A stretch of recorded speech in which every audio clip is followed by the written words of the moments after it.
February 27th, 2025 to order. We'll start with our roll call vote. We'll start with Member Brinton. Here. Member Earl. Yes. Member Kelly. Here. Member Hall. Here. Member Lear. Yes. Member Carey. Here. Member Green. Not yet. Okay. Member Here. Davis. Was that Member Green? Okay. Member Bollinger. I believe so. Member Booth. Here. Member Bogus. Yes, ma'am. Vice Chair Wood is here. Vice Chair Hart. Here. Okay, thank you. All right, is someone presenting for Deputy Jones in terms of our budget report? I'm here, Vice Chair Wood. Oh, Can you hear me? Deborah? Okay, yes. All right, we'll turn the time over to Deborah for our status of legislative funding. Yeah, and we really don't have much to report as of right now, other than just a reminder the EAC will be meeting tomorrow, tomorrow evening at 6 p.m. to go over all of their final recommendations. So they will be taking actions tomorrow night, which ultimately will end up in House Bill 2. The Legislative Fiscal Analyst's Office will be working very diligently over the weekend to get that put together. So we will likely see that early to midweek next week. And that's all we really have, unless there's any questions. Right. Do we have any questions regarding education funding? And nothing related to the last hour and a half. Nope. Okay, then we will move on to our review of legislation today, and we don't have any guests, so I think we'll be able to work through some bills. So Deputy Newey.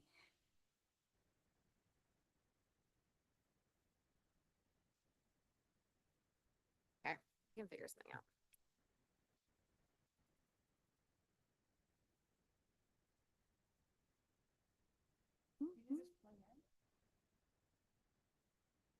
I'll do it. You can share. Okay. Okay. Apologies. I don't know if this is it on. Not on. It is on. It is You might on? have to just be closer. If I speak like this, it's on. Okay. Deputy Superintendent of Policy, Elise Newey. Sorry for the technical difficulties we're experiencing. We'll get online in a second. Right now, the bills that we have to present to you are primarily the SOEP related bills. We've got SB 137, which is Representative or Senator Colomore's course choice empowerment amendments. And then we have SB 35, which is Senator Johnson's statewide online education program modifications, and HB 246, which is Representative Elison's statewide online education program amendments. So we'll start with 137. If you're following along, we will have a screen up for you in just a minute. In the meantime, the course choice empowerment deals largely with those students who are enrolling in SOEP as either private school students or homeschool students. Our SOEP team has put together a fabulous comparison document that we will share with you after this meeting. And we also have Quinn Kellis online if you have any specific questions. Apologize. Closed my document, pulling it up.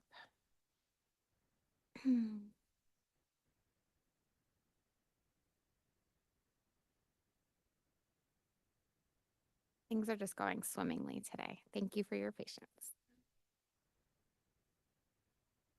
Okay. So overall, SB 137, the course choice empowerment, currently moves provisions for online courses to home and private school students to the statewide online education program under the board authority. However, there is a new draft that has recently come out. So if you are looking online as well, there's a substitute. It has not yet been adopted.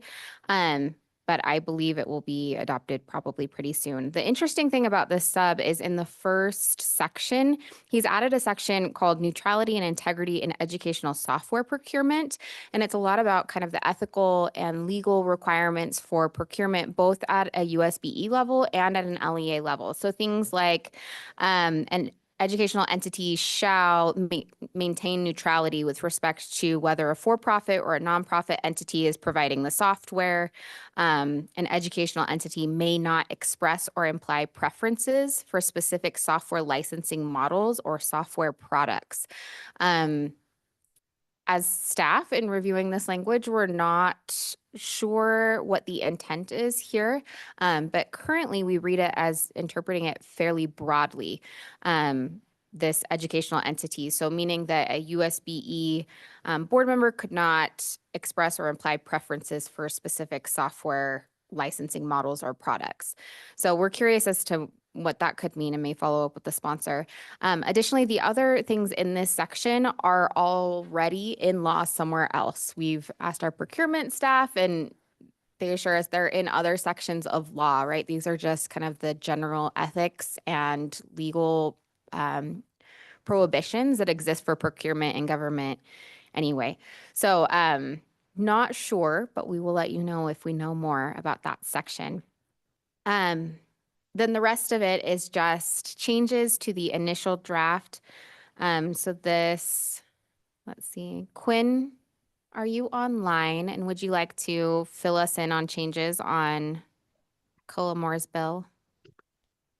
Good afternoon. I'm Quinn Kellis, Lead Administrator for the Statewide Online Education Program here at USBE. So the most significant change in the substitute one is that it extracts homeschool students out of the original bill, which was home and private.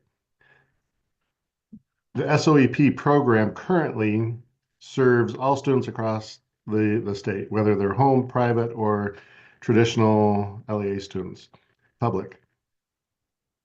The intent of the original bill was to take all the home and private and put them in their own education entity separate from the SOEP. There was concern that homeschool students wouldn't have access to the coursework in the private school portion because, well, those are hybrid programs and homeschool students wouldn't likely be attending in person. However, the substitute one separates out the homeschool and puts them back to the SOEP, and now the private standalone as their own entity under a contracted program manager. And that program manager will basically serve the same role as SOEP does, only they would be independent. That's pretty much the main gist of the substitute. Okay, we have a question from Member Bogus. Oh, she's online. Thank you, ma'am. I am wondering if we can go back to the previous bill, believe it or not.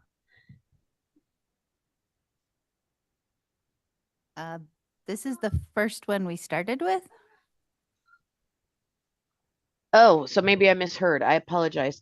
Well, my question then still remains, is this a free speech issue? It said we couldn't express a preference or articulate the differences between or a bias, or I can't remember exactly what Superintendent Nui said. And can you help me can you help me understand that better? That, Yeah, sure, go if I ahead, may. please. That's a question that we have as well. We just saw this yesterday, so we've been chatting about it. But to us as staff, we read it rather broadly that an education, so lines 75 through 78, an educational entity may not express or imply preferences. And our question was this just in a contract? Was this during an RFP process?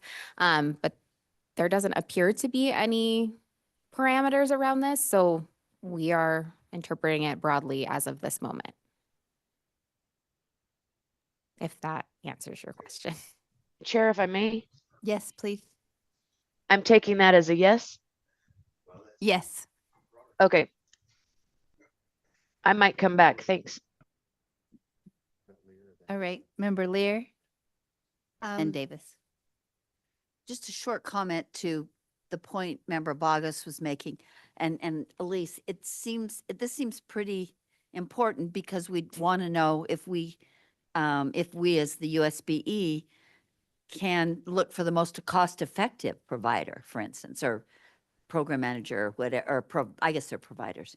So, I mean, I hope that it's really not telling us that you can't look for a most cost-effective or with experience or something like that. My bigger question to the Cullimore bill, I forget the number, remind me. 137 Mhm. is that, and we couldn't answer it, the very experienced financial people we had were not sure whether, and I hope I can say this accurately, whether you don't need to come here.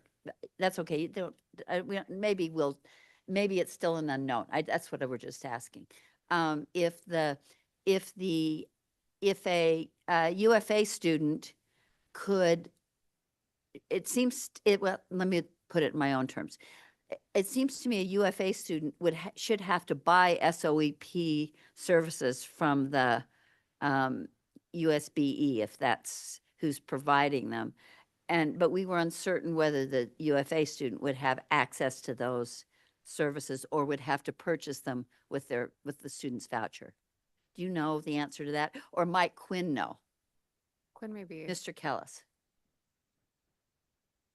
Madam Chair, may I respond? Yes. So yes, if you look under Amendment 2, it does say that students who receive scholarship funds would have to pay for their private school course if they are a UFA recipient. Good. That's super helpful. Thanks. Member Earl?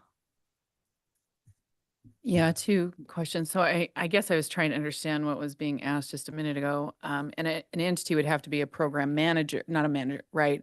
Program, what's the right word for UFA? Provider, not manager, but provider in order to even qualify. But this just allows that to happen, which would then make sense that they would have to pay for the services.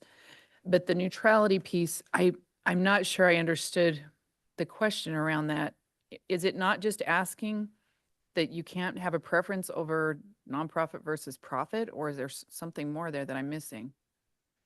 In other words, it doesn't matter if they're profit or nonprofit, it just, as long as they meet the requirements of the contract, they could be considered. Am I I think it's- asking you, Leanne? You want to follow up on that? Sure. I think it's line 75 through 78 that we have more questions about what it means, what express or imply, and preferences. What that would mean. But Okay, sorry, for some reason, I'm looking at 75, 78, but on mine, it's not, it's different, sorry. oh, weird. Are you looking at the first sub? This is a potential. Oh, got you. Okay, that's why I was confused. Can we go to Member Davis while you're looking at that? Oh, did you turn your light off?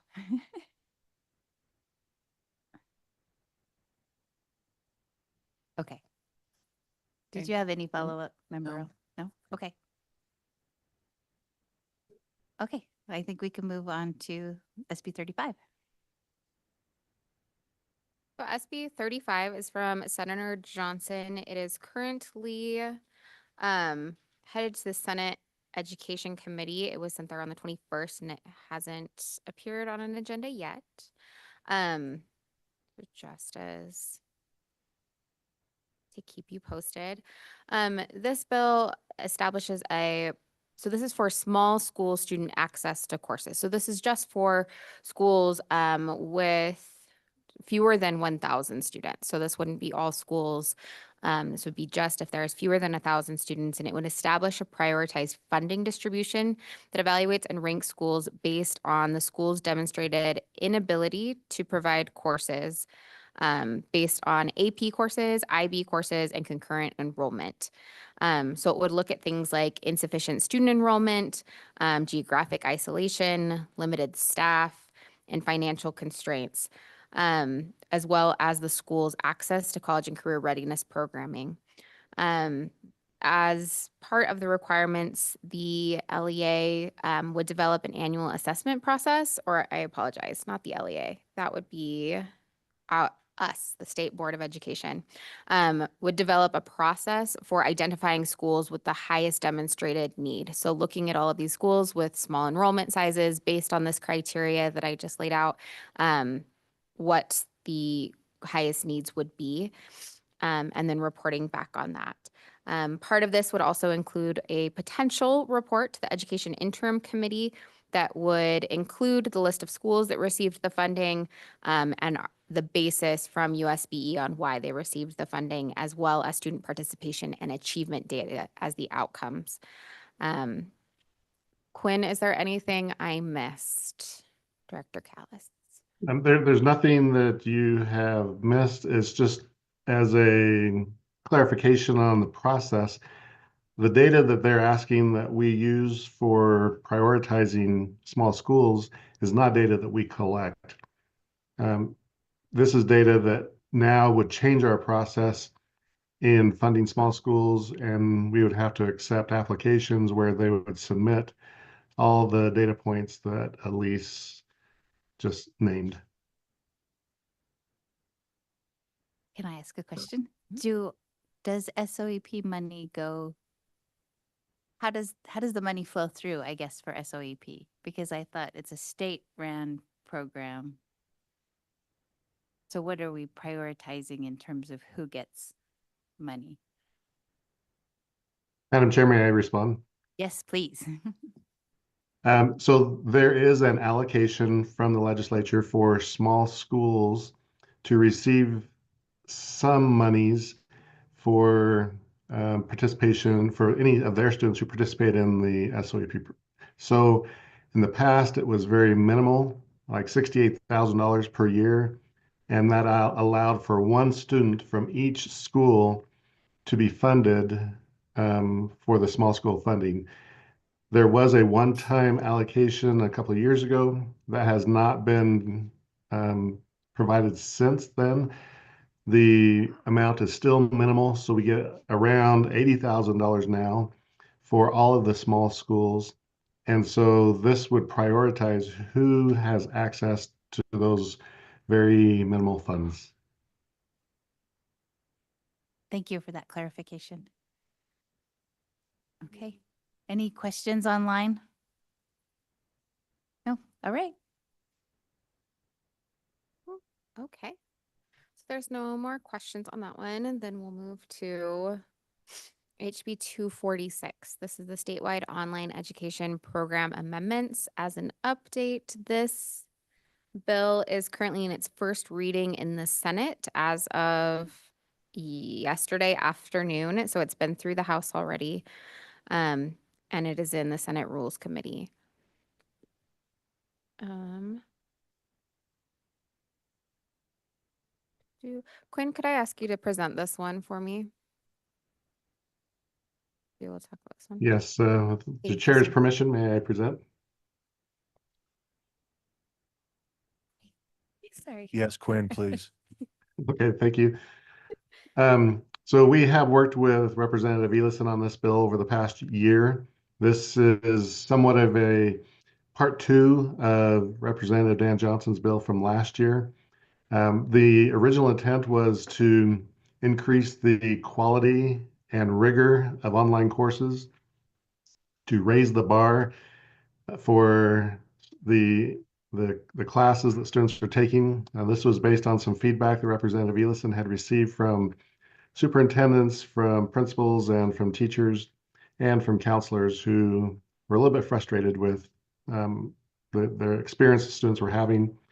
And it also addressed some of the reporting features that would require the providers being those entities that the state board contracts with to provide SOEP courses. There are 6 of those currently.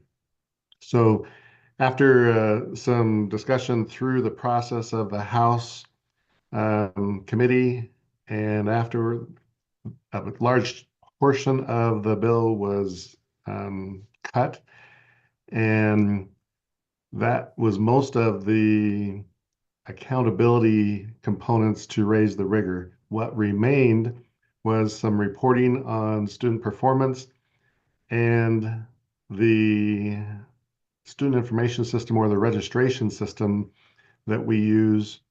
And it is a significant component in that we currently have Seats. Seats is the current software application that we use for students to register. This would replace that. And there's been a lot of discussion about what the fiscal note on this will be. That note was discussed at length yesterday afternoon with quite a few staff, and I believe we came down to an answer for that. But at this point, that's the gist of the bill.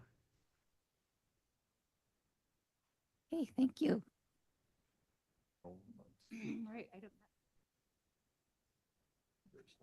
Oh, okay. I'm not seeing any questions on that one. So looks like we can go to HB 508.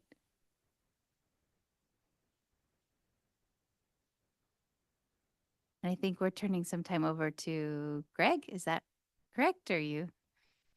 And we're going to have Greg present some other bills. We've run through now the prioritized bills that we had on our list. So if you have other questions, or we can move to motions. Okay, so we can move through other, if there are specific bills that our members have questions on.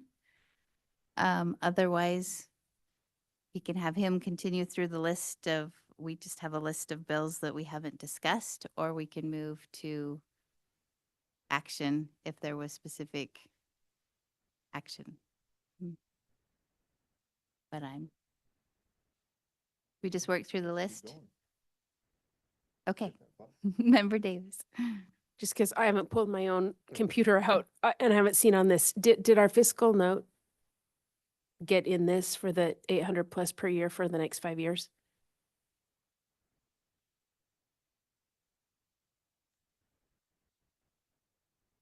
Sam, Yuri, would you come to the table and talk to us about our fiscal notes?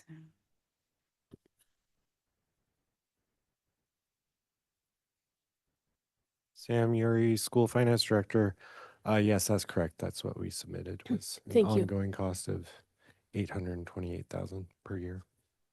For 5 years or ongoing, or at least 5 years? Right. Thank you.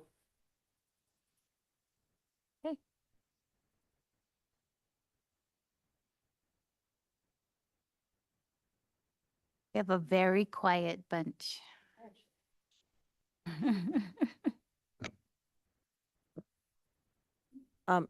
Sam, is that showing on the system, or is that just submitted? Will you check? Thank you.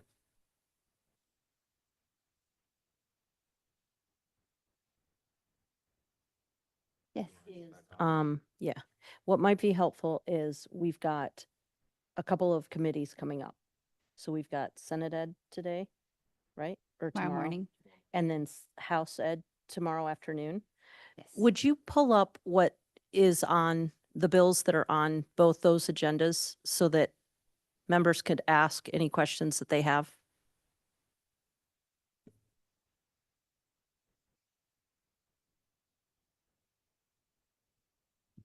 Yeah, so in Senate Ed tomorrow morning, it begins with the one we just talked about, Senate Bill 35 from John Johnson, the statewide online education program modification. So that's the first one.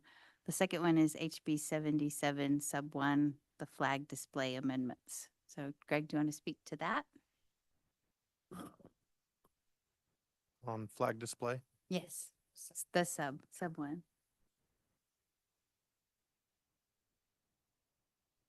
Can you tell me the number one more time? 75? 77 sub 1. HB 77.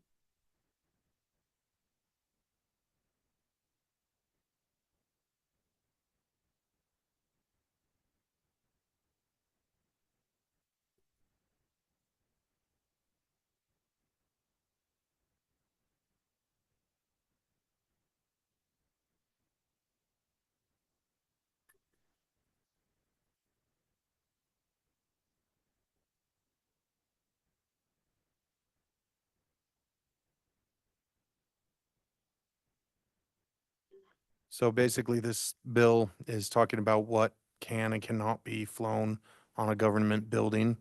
And it also lays out the process by which, if there is a violation, how the state auditor can go about investigating those violations and looking into those violations of the flags on a state building.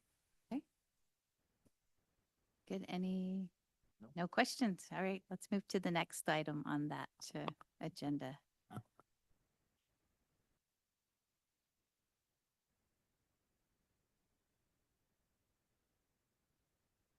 The next one was HB 396, Small School District Scale of Operations Formula. And I think that was the one. Did Dale leave? He was anxious to talk about that one. We ran out of time. Okay. Go ahead. Yeah, I think that's an important one to talk about and possibly take a position on when the time is appropriate, Chair. So Sam, would you be able to?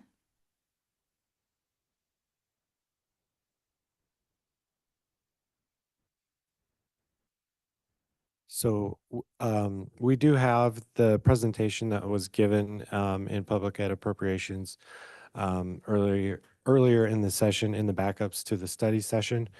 But basically, this bill is a reconfiguration of the necessarily existent small schools program. Currently, there are some interesting incentives in the program. It was designed,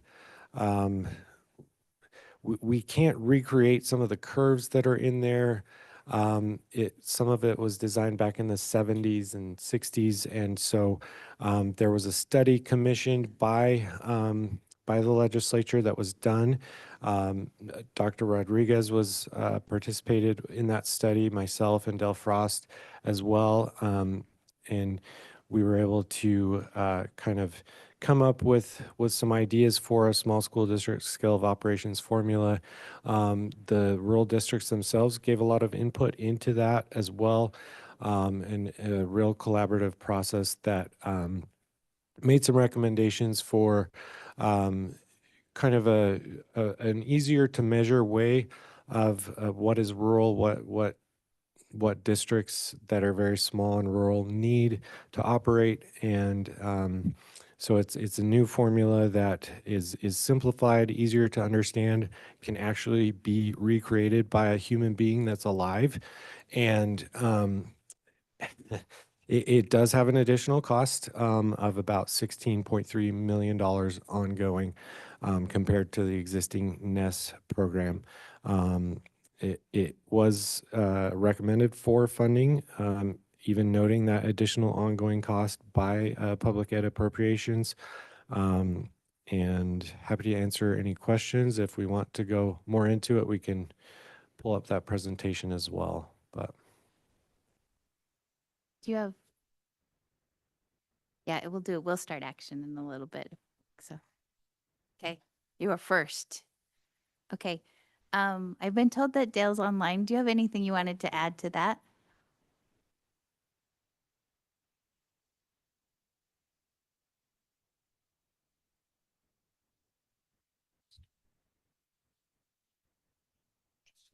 Okay, Sarah, do you want to ask while we get Dale unmuted?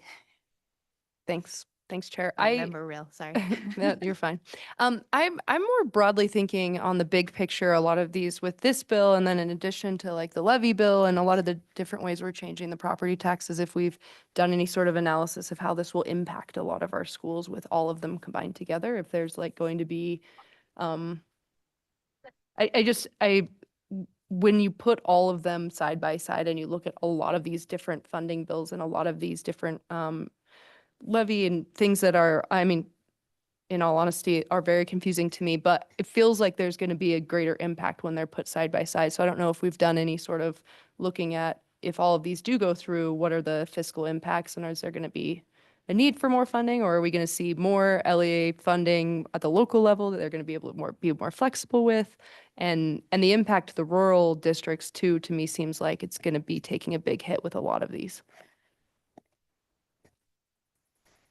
Is that a Dale question or a Sam question? I can take a stab at it, All Vice right. Chair Earl, Vice Chair Wood, sorry. Um, I would say generally, the Legislative Fiscal Analyst Office does a very good job of measuring impacts of a bill, you know, on its face. If there are impacts of two bills at the same time, a lot of times there will be a coordinating clause. It there are a few other things happening like professional staff funding that could have district by district impacts. Um,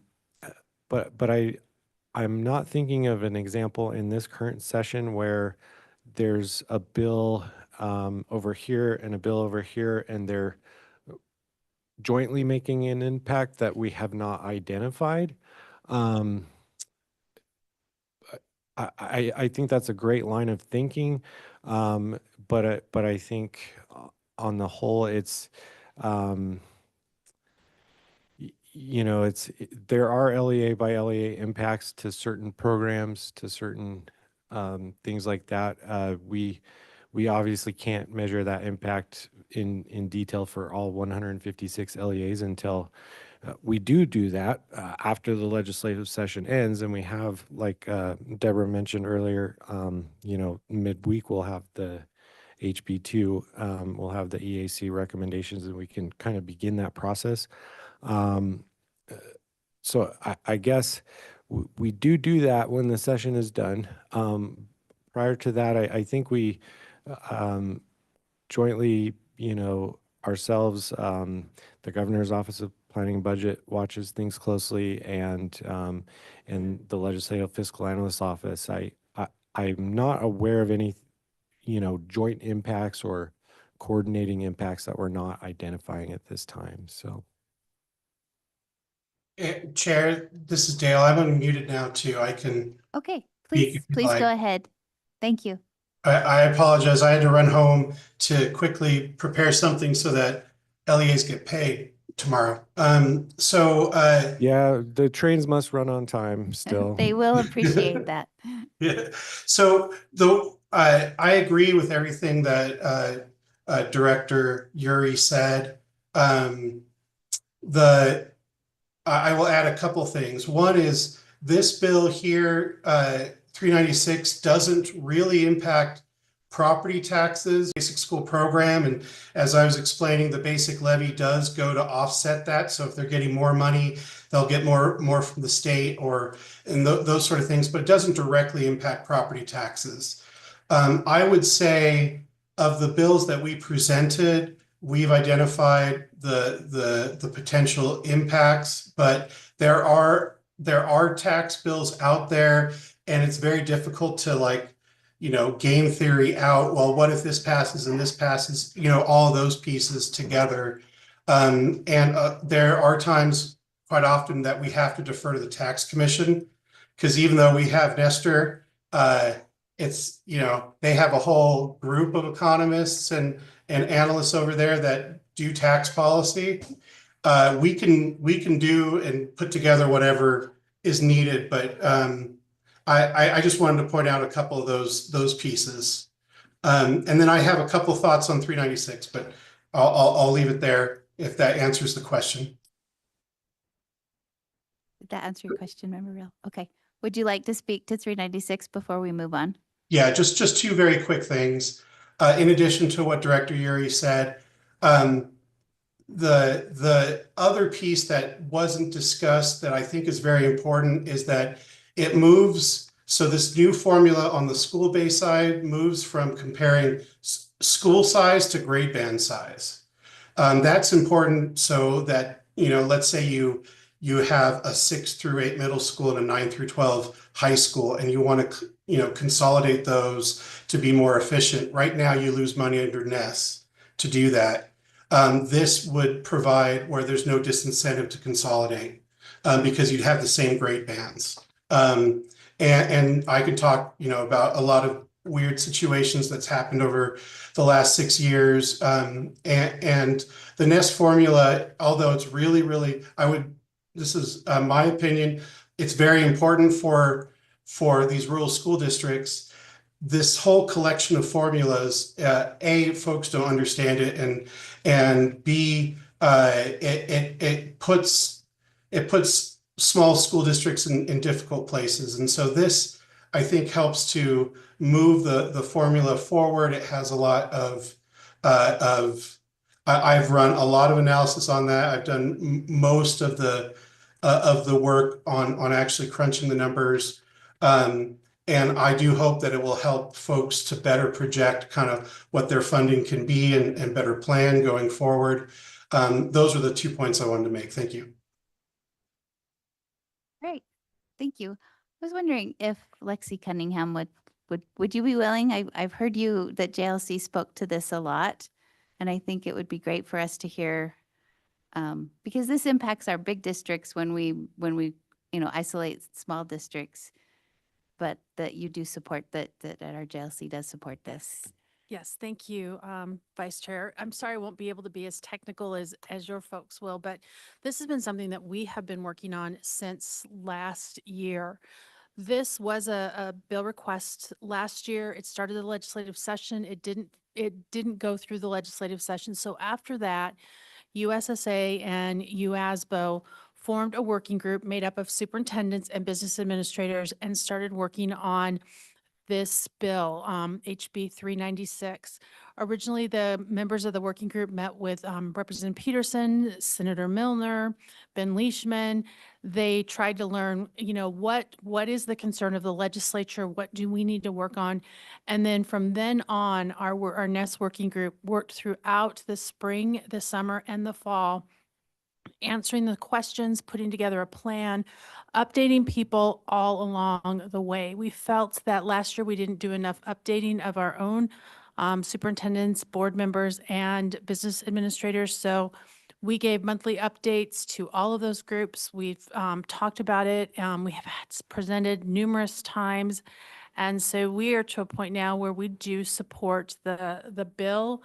Our team has been working on it, and we really feel that it answers the questions that everybody wanted answered. It puts things in place so it does help our small rural districts. And it was supported unanimously in JLC by both of our small school and our large school board members and superintendents. So we really feel it's in the right place. Great, thank you for letting me put you on the spot. Oh, you're fine. Member Earl.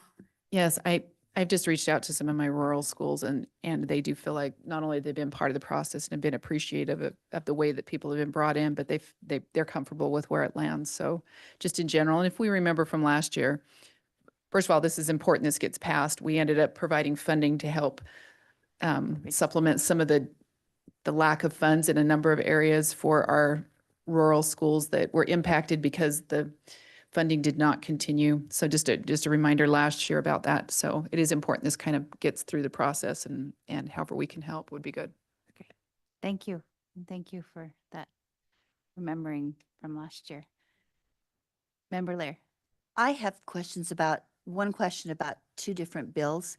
If there's nothing else are you going somewhere or No, we have, figuratively? not yet. We'll do that when we go to action. Okay, yeah, let's Is move that ahead okay? to that. I'm not Okay. having any other questions regarding this particular bill, so. Yeah, and I didn't Yeah. have any with that. go One ahead. of them, my first question is HB 453. This is the revived Representative Brooks bill. And I'm looking, and maybe I'm just forgotten from a session ago. I'm looking for a fiscal note because that seems concerning, or at least I'd like to be Yeah. enlightened. Do we have a fiscal note on that? That fiscal note came right before committee started today, like the request came in. Oh, just the So, request. but I think Vice Chair Hart can So- update. So the original bill, when it came out, as our staff read it, they're like, check, check, we have this, we have this, we have this. The first time many of us heard the bill was when the sponsor presented it in committee. And when it was being presented, and then conversations afterwards, it was clear that the reading of it and what was intended by it was something different. So then we have a quandary, right? Because we didn't have a fiscal note. But they came out with a sub this morning during the meeting, which then triggers a fiscal note request to our staff. And even after the meeting, when I didn't know that the bill was going to be revived, I had already started making calls to find out more about the legislative website, and am in the process of setting up some meetings to figure out how some of those elements could be worked into a website that is more like the sponsor of the bill envisions. And so as now, those meetings can't happen fast enough for the fiscal note, but we've got some idea now of what the bill sponsor envisions, and we'll continue on and do that work, which we were going to do, regardless, but the bill ended up coming back anyway. So staff is working on a fiscal note that approximates the cost of changing the website to be more reflective of what the legislative website offers in terms of following along and integrating the agenda materials with the actual meeting. And so those two can kind of go together. And then also the motions made and the votes. So all those parts need to work together. And so a picture is forming. We're working on getting some people together that can help us answer that. And meanwhile, we're working on a fiscal note. So you're right. The one-click notion seems more sophisticated than what we have right now And that's by a long shot. And that's what became obvious in conversations with the Okay. sponsor. But after the bill had been presented and the initial need for a fiscal note wasn't included, because, looking down the list of requirements, when you just read it, it looked like our website did those things. However, when it was presented and explained in future conversations, yeah, it almost, in some ways, looks like a separate board website from USBE website. That's another option, so that you can go straight to the clicks. The problem, I think, partially resides in the fact that the vast majority of our users of the website are going for their parents going to the parent portal, their practitioners going to get templates and program information and other information. They're not necessarily going for board information. So, but people that are going for board information are looking for very specific information. So it may be that it's a separate type page or site, but clearly in between the original bill being presented in committee and now, we know we have a gap that we need to work on. So Thank you. I don't know if that helps or So confuses. it's forthcoming, It is forthcoming. forthwith, but maybe not forthwith. Yeah, I've only heard that on Blue Bloods. I don't actually know what forthwith means, I but think a it's coming. police- It's a police thing, I think. Dr. Okay. Dixon, did you have a comment? And then Member Rowe. Yeah, thank you, Madam Oh. Chair. Just a couple of points of clarification. When you look at the sub, it's line 29 without audio or video associated with the vote. That is the cost factor. We actually, when you go in and look at our website, everything is in there. But I noted, working with somebody in the audience today, for example, who said, yeah, it's hard to find things. So I had this person go into the web and show me how he or she clicks on things. And if I'm channeling Member Real, she's going to say you don't put number of clicks in a bill, which I agree with. But it really was we have the board right up there. When you click on that, the menu comes up and the votes come up. But I could see where there was a struggle just on the landing page. You don't realize even that you need to scroll down to see the vote. So there's some things within our the way it's configured now, we can clean up without funding, but we do have a static template or platform, if you will, in which we have to work. So we can't go too far outside of that without doing something completely different. Line 29 is the line that would cost, that's where the fiscal note is TBD, because it's audio or video associated with the vote. Go ahead, Member Real. Thank you. Vice Chair Wood.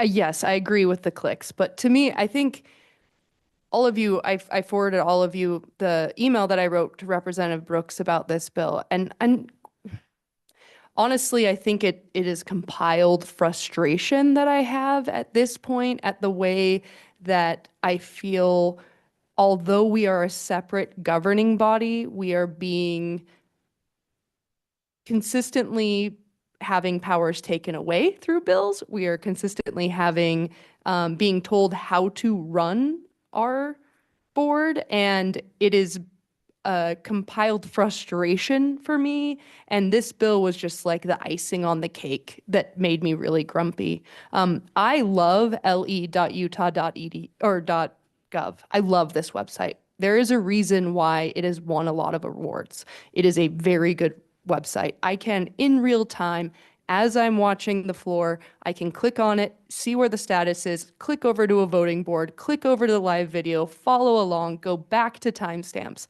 I've worked in web and digital for almost 20 years, and I will tell you that the complexities and the cost of building a website like this is very costly. And it's exactly what Superintendent Dixon was saying. Integrating the real time, very, very, very difficult. Integrating the video, also difficult to go back to timestamps. And so, yes, I mean, I would also love a lot of things in this world. I would love it if we had a better way of building our website to be more like le.utah.gov, but it's going to cost us a lot of money, and that is not necessarily a priority for me when it comes to our education budget. I think we do an outstanding job. I was talking to someone who may or may not have recently left USBE, who maybe works in a different education area in the state of Utah, and they were saying that USBE is one of the most transparent boards in the state.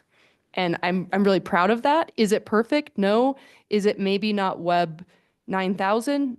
Yes, but it does a great job. Our staff do a great job of making sure there's transparency, that everything is posted, and that you can go and find the votes. But just as Vice Chair Hart was saying, people are going to our USBE website for materials to help with their LEs, teachers, parents. There is a very small group of people that care about how we vote, and I don't think we need to spend a lot of money and a lot of time and resources to make those people have to make it a little bit easier to find out how we vote when it's already there. So those are my frustrations. Okay. Member Lear, I would get, but very helpful. And so to we all have one more. concerned. Sorry. Is your next, is this related to this bill? No, it's a Okay. completely, it's got Member the same Davis numbers is- in it, but they're in a different order. Okay. Is this related to this bill? No. Yeah, mine is. Okay, Member Davis. Yeah, I'm wondering, do we have anyone here from purchasing or, you know, we've talked about, this obviously, you know, came from board members, but, and I would love to also have a week to review our contracts. But, you know, when we've talked about that in the past, there have been very specific unintended consequences that come when we look at as a board to put this in our bylaws to have the contracts a week early. I'm wondering if we can just review those so we make sure everybody understands and the public understands what unintended consequences come when you limit yourself to 1 week prior on on the contracts. I was surprised when we heard from our purchasing departments on that. Do we have anyone that can speak to that? No? Okay. Go ahead. It's Member interesting to me that Leary. many of us say we'd like to have a week to review the contracts. And yet we often find ourselves the day of the board meeting or the day before saying, this is a really important contract. This is so important for this whatever situation that it be done now. It has to be done yesterday. And so I think we're conflicted internally about having a week. Because I think a week means a week for every contract, and contract's a big word. We contract when we have a 4-day week issue. We contract when we have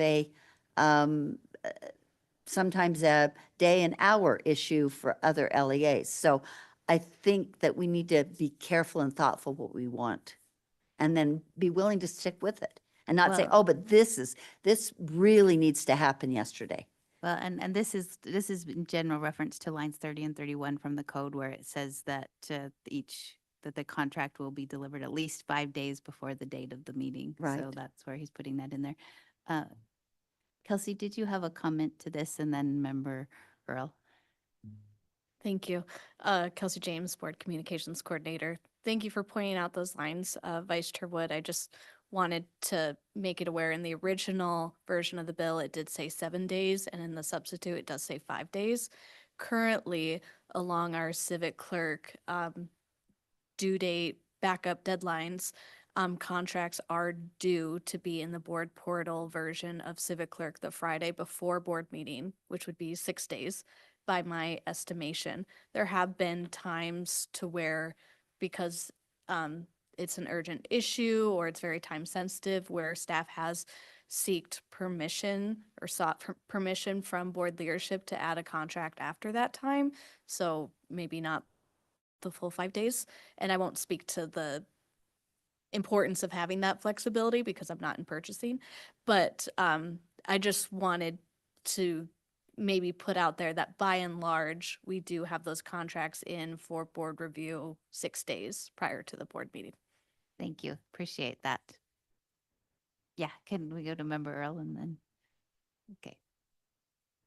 Yeah, and I looked back over when we changed that when the last leadership was in, so that try to, as soon as we published everything else, that it would be published with that. And that was January of 2023. There are exceptions, like last month, we had something that came in the day before and it was immediately notified. So I just think the way this is written now, which is, that's just the reality, I guess, that contractors will have to know that it has to be in by a certain date, or if this passes, right?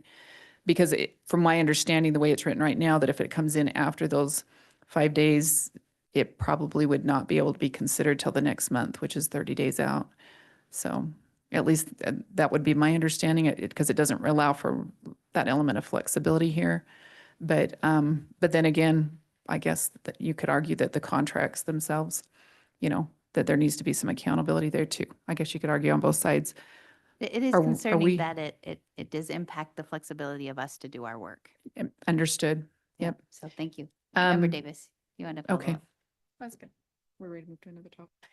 Yeah, just a quick follow-up. I mean, that was my concern, is that you lose that flexibility for the exceptions. And to my recollection, and all you remind me if I'm remembering incorrectly, I was surprised at the things that, was it Director Felt, or I can't remember who, that's IT, was talking to us about, oftentimes it's these odd things that cause to just, you have to get this one more thing or signature. They seem like one-offs, but really important. And this would definitely jeopardize the flexibility of the exception. I'm sorry, it appears that I cut you off. Ready for the next thing. So when you're ready. Okay, I all have- right. I think yeah, and Member Lear has one more thing before we, okay. Just had a question, and I don't know if anyone's talked to the sponsor of this bill. It's new. I thought it was last night.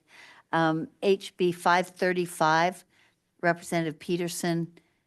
And I'm just trying to get the gist of what I don't know if it in my mind, it needs someone to help interpret her intent. Do you have the name of that one? I don't. It's something about government. The one that, 535. the one that was, No, no, no, no, no. are you referring to the one that was in committee this morning about the school governance, That's not- internal? Yeah, it's not driver training for sure. 545, yes. Yeah, 540, yes, yes, that's right, thank you. School district governance agreements, Do you there wanna we speak go. to it? Or do you want- Yeah, okay. Vice Chair Hart, you can speak to it if you'd like to. This is in, I am not a policy analyst. I just watched the meeting this morning. Which I didn't. This is in response to the audit about Salt Lake District and their governance model, their, She doesn't like shared governance. well, the version of shared governance in Salt Lake District poses problems for, allegedly, I'm not there, poses problems for uh, maintenance of the district, like transportation was brought up, and when schools change their start times, and then it has the potential to throw into disarray the transportation and different things related to that governance model. There was an initial audit, and then they worked on it, and then there was an additional audit, and apparently the legislator must not have seen as much improvement as was hoped. And can I just make two final comments? And that is, not all audits are created equally. And secondly, I'm a fan of local control and support Salt Lake District. They're, not any more perfect than any district, but I think that Salt Lake has expressed a preference for this, and I'm troubled that, similar to Sarah's comment, that it's the LEA's concern to put that right and compare maybe that audit to some other audits that haven't been as carefully evaluated and used. So There was definitely, there was public comment to it, so it's worth a watch. thanks. Yeah, Thank you for and that. when I spoke with the sponsor this morning to understand, Yeah. because you and I and Yeah. Member Real all represent Salt Lake District, mine is a sliver. I said, is this in reference to Salt Lake? And she said she's actually been approached by many parents who are very concerned with how it's being ran. So, and then the two audits, and she began it in 2022. And when didn't see the change, it finally came out 3 years later. So it's been on their radar for this It long. never has left their radar. Yeah, so. Thank right. you for that explanation. So, Member Carey, is this in line? Okay. Member Bogus, is this related to this bill? Yes, ma'am, it is, if you Okay, have a please moment. go ahead. Yep. Thank you. So it's no secret that I work for Salt Lake District. I don't speak on their behalf, but the shared governance process in that district is the epitome of local control. And while it might not be perfect, it prevents centralized governance over things that should be very personal to an institution. And as I read this bill, it doesn't take that into consideration, that the shared governance process there keeps things extremely local for parents, local for teachers, and it encapsulates and maybe even insulates local control. And we talk about that often, but I'm confused as to why this seems like something good. Can someone help me understand that? Because I don't see good in what this bill is trying to do. So can someone help me understand that better?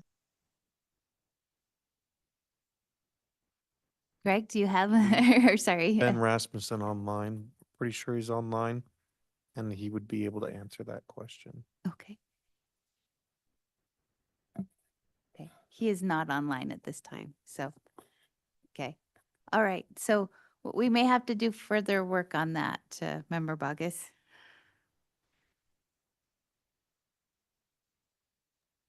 Thank you, ma'am. All right, I'm sorry. Okay, I think we are there any other questions related to this item? Okay, then I think we have, Member Lear, you had another bill. Okay, that's yours. So then we go to Member Earl and then Member Carey. Are these related to bills? Okay, questions on bills. Okay, go ahead. And this is I know there's a third sub out for Representative Walter's school and institutional trust lands administration modifications. There's been some pretty big changes from the first revision. Is there anyone versed enough that they could talk about the third sub and whether we're headed in a good direction there? Seems like at 483. I just know originally it was kind of moving some of the advocacy group, and now it's not. It's moved that and made some other modifications. So headed in a better direction, I think. But I just didn't know where that landed, if there's any insight. Well, I could speak to that if that's all right. So he left the advocacy group in, his third sub took out the repealing the advocacy group. I spoke with the director of SITLA and she said where it's at is better than it has been. The land piece that I was concerned about with the way they were dictating when land should be sold is a very small amount of the land that they actually will deal with. Most of the land that they've held in lease for over 25 years has access. And the important thing about those lines is that it's an and, not an or. It has to qualify for all of those multiple lands or multiple pieces before it would be sold. So Okay. it's in a good spot now. Okay, that's what I was hoping it would get there. So original one had some pretty big concerns. Yeah, So there's okay. a big work group that's been going on, and they decided to allow that work group to finish their work before they decide to do anything with Okay. the Any other major modifications Yep. or anything? So Yep. okay, thank you. Okay. Well, unless anybody else has anything. Okay, Member All right, thank you. This, my question revolves around Thurston's Bill 156. And I have several concerns about the bill generally, but I do have a question today as it relates to line 235.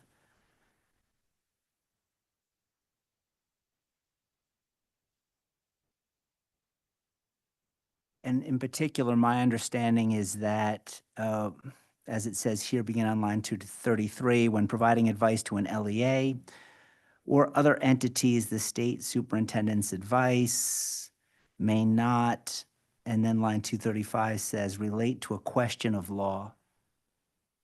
And that seems very broad in the sense that if it said shall not give legal advice, I understand that. But when it says shall not relate to a question of law, my concern is that, for example, I think the president has issued no less than 4 executive orders on education. And if LEAs have questions about those, does it limit the superintendent's ability just to send out an email saying, hey, we're monitoring these executive orders. We know that they may or may not impact us.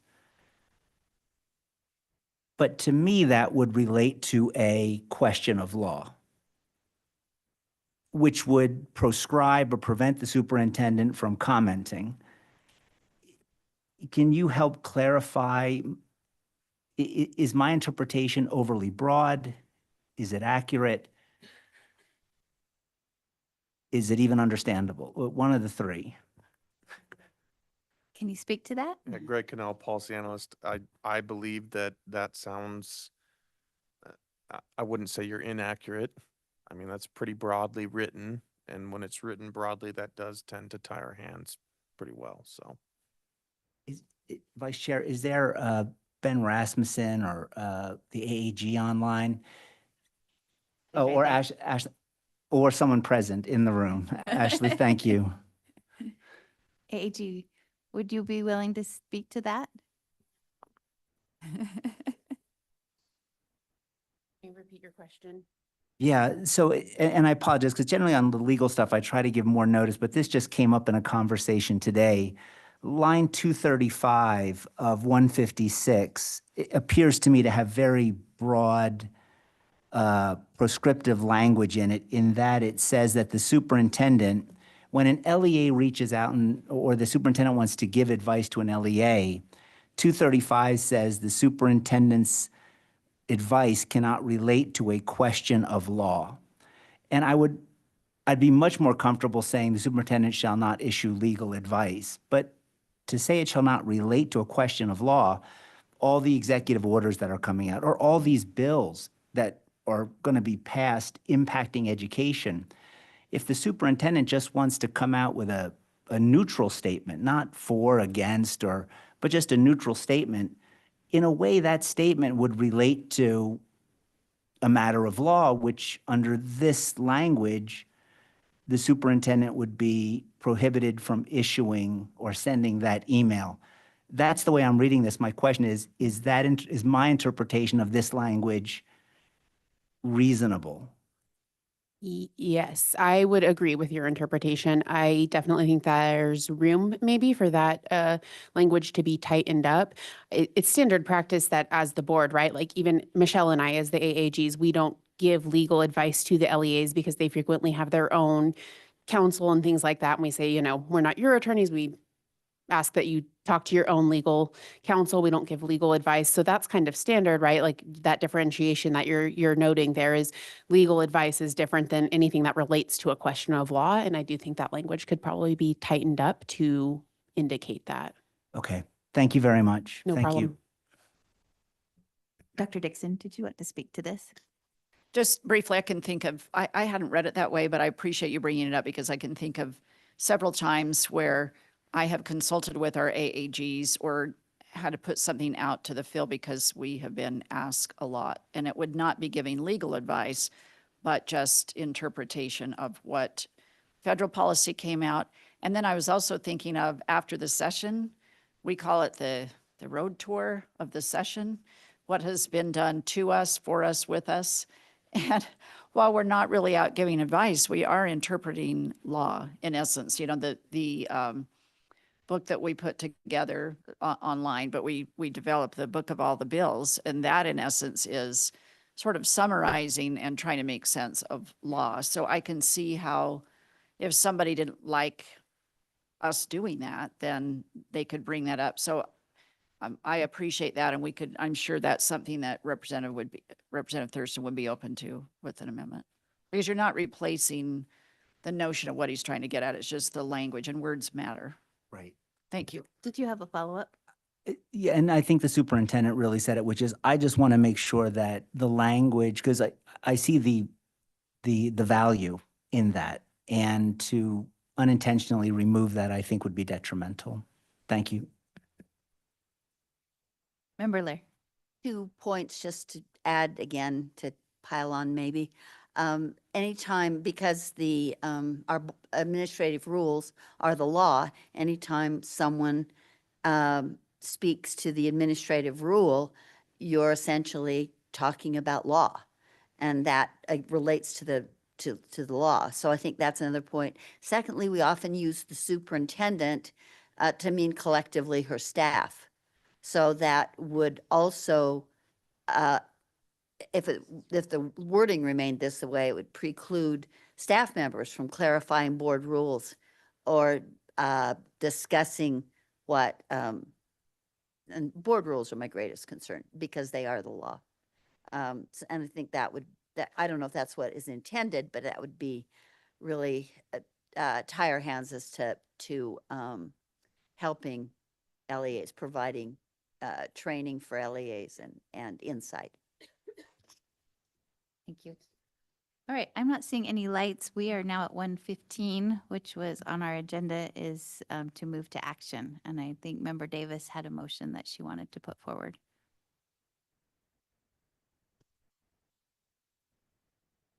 Yes. Are you ready, Chair? Yeah, well, who will be driving?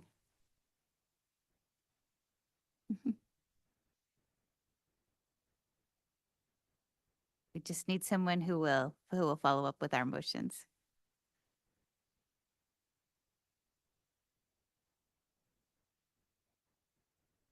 Yeah, we're ready to move to action. So we're just, if there's someone who's ready to put in the motions. Yes, you're ready. Okay, that's all I was asking. Thank you. Okay, Member Davis. Yes, I move that we support HB 396. And I'll speak to the motion if I get a second. Okay, we have a motion to support, to take a position of support on 396 with Member Booth as a second. Want to speak to that, please? Yeah, I'll just say, I wish every decision was made like this, because I really think it's important to have a trifecta of input. Input from the legislature, input from the USBE, and input from our local boards and, or LEAs. And this was done that way. And a lot of time was taken to study this out. We did the big West Ed study. There was our staff working on it, local LEAs working on it, legislators working on it. And, you know, to the comments that have been made prior, is the funding has been squirrely and strange and subject to problems. And this is finally getting to a place where I'm hoping that we can kind of put this to bed. It's been an issue for the last few years. And I think this helps take care of some of that confusion and need. And I think that, man, if every decision was made this way here, we'd have fewer bills for one, but probably better, more thorough, thoroughly vetted bills. Okay. And can we add in the motion just the title of that so that everyone is aware? And then, so that is small school district scale of operations formula. Okay, Member Kelly. Order, was that 396 or 369? Well, Okay. 396 is the small school. 369 was the one we were discussing earlier, right? 96, sorry. It is 396? Okay. Yeah, 396 is the small school district scale of operations formula. So that's the NES funding. Okay. All right, I'm not seeing any other lights. Do you have any lights or hands online? No? All right. Sorry, I just got mine up, Chair. Okay, go ahead. I just wanted to clarify, is this the bill that raises local property tax? This is the bill that provides for the new formula for our rural schools. I understand that, but will it result in a local property tax increase? No. Okay, thank you. Okay, we will move to a vote. Member Booth? Yes. Okay, we're getting all our mics on. Okay, Member Booth was a yes. Member Brinton?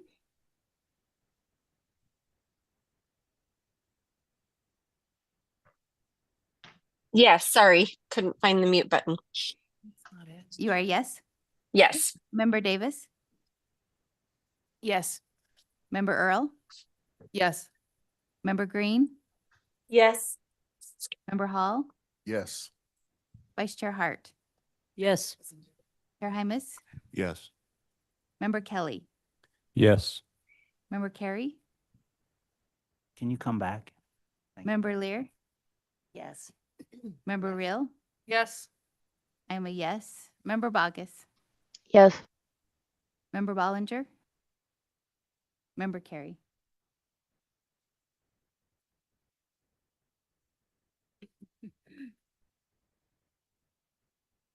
Yes. Okay, that motion passes unanimously. All right. I have a motion. If no one else, if we have any lights? Okay. I move that the board support HB 537. And that is our, sorry, getting the name, Utah Schools for the Deaf and the Blind Amendments.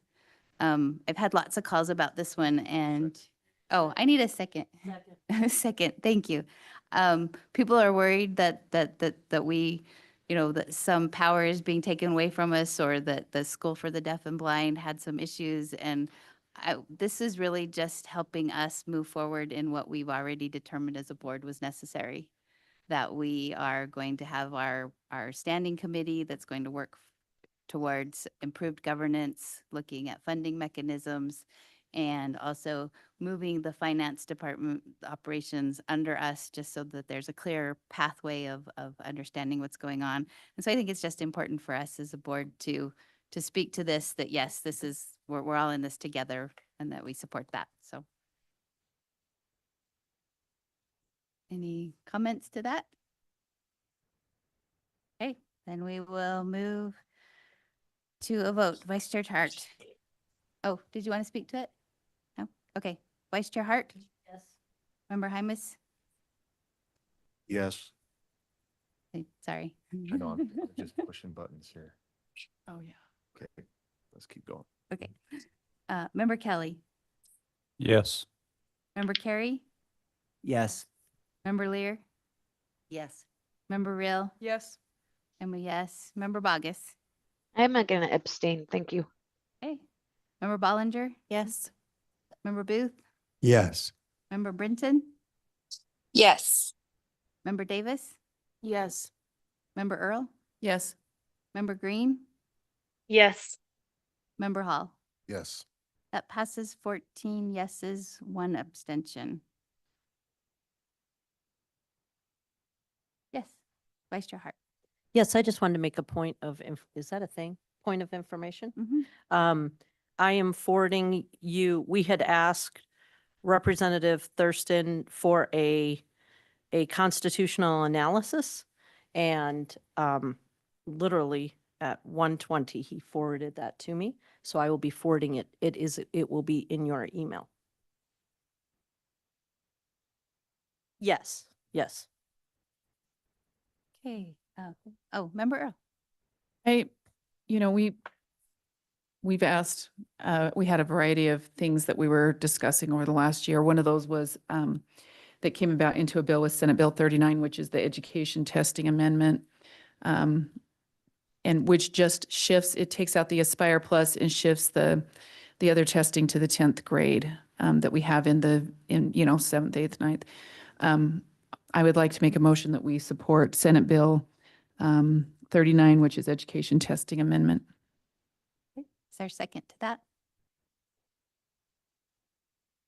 I think you did speak to it. If I you had anything prefaced to it before I add. made the motion. No, See how I did that? I did. Anyone online? I'll second. Okay. All right. No comments to that. We'll go ahead with a vote. Member Bogus?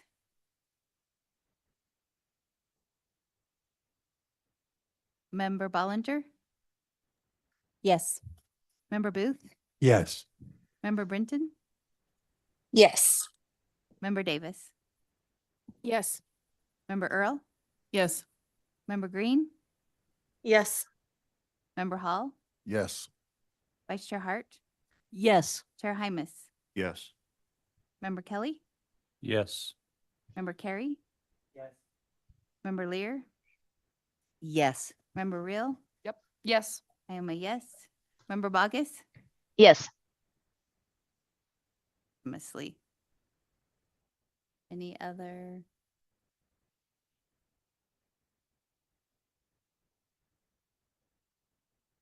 Okay, Move to adjourn? yeah, it's moved and seconded. All in favor? Aye. Aye. Okay. Aye. Meeting is adjourned.